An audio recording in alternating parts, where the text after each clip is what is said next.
ସେଦିନ ଆଉ ଆଜି ଭିତରେ ଅନେକ ଫରକ ଥିଲା। କ'ଣ ଜାଣିଛନ୍ତି?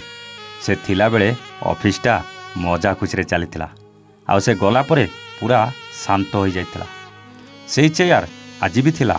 ଫରକ ଏତିକି, ସେଦିନ ସେ ଚେୟାରରେ ସବୁବେଳେ ବସୁଥିଲା, ଆଉ ଆଜି ସେ ଚେୟାରଟା ଖାଲି ପଡ଼ିଥିଲା। ସେ ଗଲା ପରେ ଅଫିସରେ ଅନେକ ପିଲା ଆସିଛନ୍ତି, ଅନେକ ପିଲା ଯାଇଛନ୍ତି, ହେଲେ ତା ଜାଗାଟା କେହି ନେଇପାରିନାହାନ୍ତି। କିଛି କାମ ମନେ ପଡ଼ିଲେ ସିଧା ଆସି ପଚାରୁଥିଲା, ଭାଇ ଏଇଟା ଜାଣିପାରୁନି, କ'ଣ କରିକି ଟିକେ କହିଦିଅ। ହେଲେ ଆଜି ଯେଉଁମାନେ କାମ କରୁଛନ୍ତି, ଭୁଲ ହେଉ ପଛେ କେମିତି କାମ ସାରି ଜଲ୍ଦି ଜଲ୍ଦି ଘରକୁ ଯିବେ। ସମୟ ଖରାପ ଆସିଲା, ସମସ୍ୟା ଆସିଲା, ସମସ୍ତେ ଛାଡ଼ି ଚାଲିଗଲେ, ହେଲେ ସେ ଥିଲେ କ'ଣ ଛାଡ଼ି ଯାଇଥାନ୍ତା? ସେଥିପାଇଁ ତ କୁହନ୍ତି ନିଜ ଆଉ ପର ଭିତରେ ଫରକ କ'ଣ। ସେ କିନ୍ତୁ ନିଜର ନଥିଲା, ନିଜଠୁ ଅଧିକା ଥିଲା। ଅନେକ ଘାତ ପ୍ରତିଘାତ ଆସିଥିଲା, କିନ୍ତୁ କେବେ ଛାଡ଼ିକି ଯାଇନଥିଲା।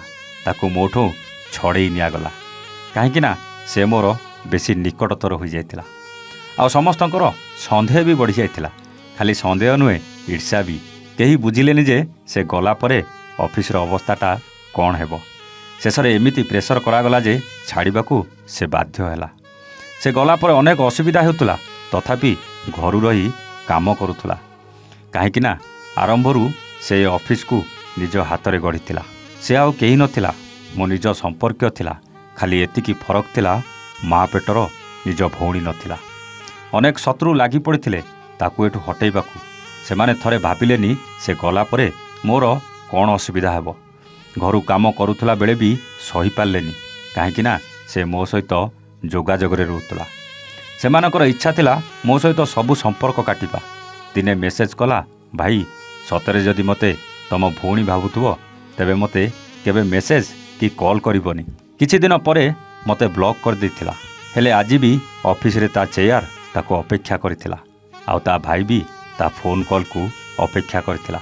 କେବେ ସେ ଅନବ୍ଲକ୍ କରିବ ଆଉ ତା ସହିତ ପୁଣି ଥରେ ସମ୍ପର୍କ ରଖିବ। ସତ କହିଲେ, କାହା ସହିତ ଭଲ ସମ୍ପର୍କ ରଖିଲେ କାହିଁକି ସହିପାରନ୍ତିନି ଲୋକେ? ଏଇଟା କେଉଁ ମାନସିକତା? କମେଣ୍ଟ କରି ନିଶ୍ଚିତ ଜଣାଇବେ। ରହୁଛୁ। ହଁ, ଆମର ବଣ୍ଟି ବବଲିର ରଙ୍ଗ ନମ୍ବର ପ୍ରେମ ଖୁବ୍ ଶୀଘ୍ର ଆସୁଛି ରାତି 9ଟାରେ। ଦେଖିବାକୁ ଜମା ବି ଭୁଲିବେନି। ରହୁଛୁ। ନମସ୍ତେ। ଜୟ ଜଗନ୍ନାଥ।